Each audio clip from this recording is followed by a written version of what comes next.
Soyons honnêtes, personne n'aime se faire dire non. Mais dans le monde de la vente, les objections ne sont pas des rejets, ce sont des invitations. Voyez les choses comme ça, chaque fois qu'un client soulève une objection, il vous offre une opportunité en or. Une opportunité d'approfondir, de mieux comprendre ses besoins et, finalement, de le guider vers un oui retentissant.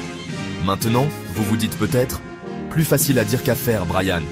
Et vous n'auriez pas tort. Gérer les objections efficacement est un art. Cela exige de l'empathie, une réflexion rapide et une compréhension profonde de la psychologie humaine. Mais voici la bonne nouvelle.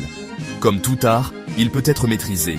Avec les bonnes stratégies et une pincée de confiance, vous pouvez transformer ces objections intimidantes en tremplin vers la conclusion de la vente. Alors, êtes-vous prêt à transformer les non en oui? Allons-y.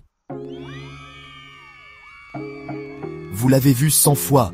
Un client, les sourcils froncés, prononce ces mots redoutés. C'est trop cher ou j'ai besoin d'y réfléchir. Ça vous dit quelque chose? Ce sont les cris de guerre sur le terrain des ventes, et comprendre leur signification sous-jacente est crucial pour gagner la bataille.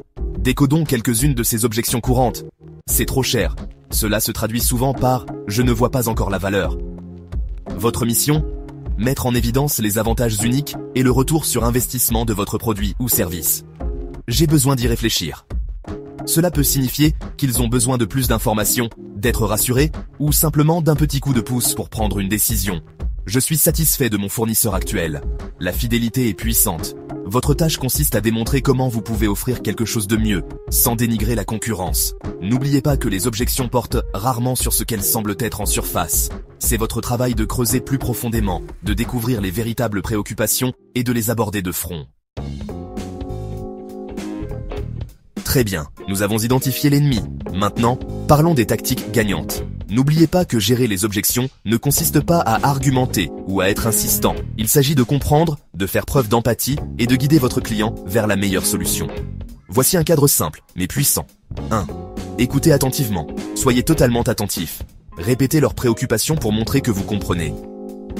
2. Reconnaissez et validez. Soulignez que leurs préoccupations sont valables. Utilisez des phrases comme « je comprends votre point de vue » ou « c'est une remarque pertinente ». 3. Clarifiez et questionnez. Posez des questions ouvertes pour découvrir la racine de leur objection. Par exemple, quelles sont vos principales préoccupations concernant le prix? 4. Répondez et résolvez. Fournissez des réponses claires, concises et convaincantes. Appuyez vos affirmations par des preuves, des témoignages ou des études de cas. N'oubliez pas que chaque objection est une occasion de renforcer la confiance, de démontrer votre expertise et de vous rapprocher d'une situation gagnant-gagnant. Maîtriser l'art de gérer les objections, c'est comme ajouter une arme puissante à votre arsenal de vente. Il s'agit de transformer les défis en opportunités et de construire des relations durables avec vos clients. Voici quelques points clés à retenir. Les objections font partie intégrante du processus de vente. Ne les craignez pas, acceptez-les. L'écoute active, l'empathie et la compréhension sont vos meilleurs alliés. Préparez-vous aux objections courantes à l'avance et ayez des réponses convaincantes prêtes. Transformez les objections en occasion de démontrer votre expertise et de renforcer la confiance. N'oubliez pas que la vente est un voyage, pas une destination. Chaque objection est une chance d'apprendre, de s'améliorer et d'affiner ses compétences. Alors, allez-y, relevez le défi et regardez vos ventes s'envoler.